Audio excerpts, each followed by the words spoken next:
Hi, this is Gary Stocker from College Viability. There have been many private college closure announcements over the past few weeks. You're about to see 7 IPEDS data reports from the 2024 Private College Viability app for executive analysis. There are 9 anonymized colleges listed, and only one of them recently announced their closure. Look at the data from the 9 colleges numbered 1 through 9. And then in this LinkedIn post, by reply, list the college you think is closing and why. And I'll post the results of the actual college number and the actual college name in LinkedIn on April 15th. Which of these private colleges announced their closure in 2024? Now, the data you're about to see is from the National Center for Education Statistics and its IPEDS database. The report is from the 2024 Private College Viability app for executive analysis. Let's take a look at the data. So I'm going to show the anonymized financial, enrollment, and outcome data for 9 private colleges. Pause the video to review the college data to help you decide which of the 9 is the college that actually announced its closure earlier this year.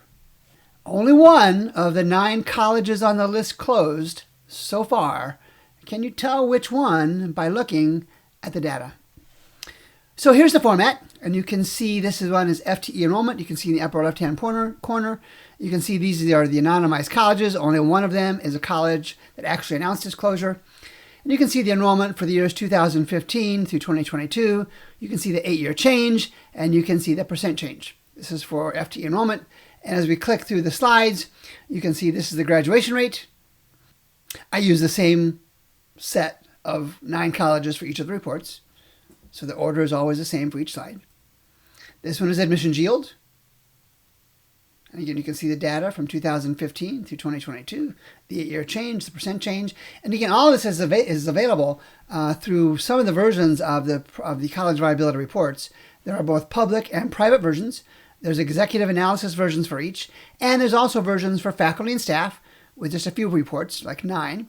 And there's a version for students and their families. There's just 5 reports available. For this executive analysis version, there are more than 30 IPEDS reports available. There are ratios included, and there are 8-year changes calculated as well. Let's move on to retention. And again, you can see the 9 colleges on the left. You can see the retention data for those 9 colleges, and only one of those closed. These are the institutional grants. You might more commonly call them discounts. They are more commonly called by faculty, staff, and students as merit aid, and most scholarships. And again, you can see the individual year data. You can see the 8-year change and the percent change for our 9 colleges. And the endowment value, again, same data. And then tuition and fees.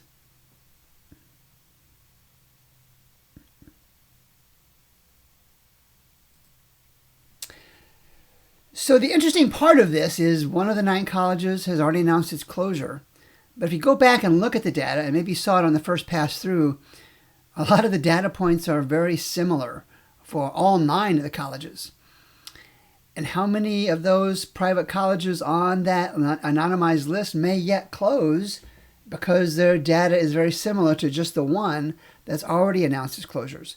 And what kind of questions can we ask those colleges? What kind of questions can we ask them about their enrollment, their tuition and fee revenue, their graduation rates, and much, much more, because the data is there.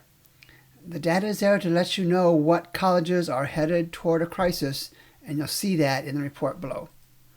So I'll release the college number, 1 through 9, and the name of that college that announced its closure on April 15th, and I'll do that via the LinkedIn post that you're seeing the actual video from. This is Gary Stocker with College Viability. Thanks for taking a few minutes to look and listen.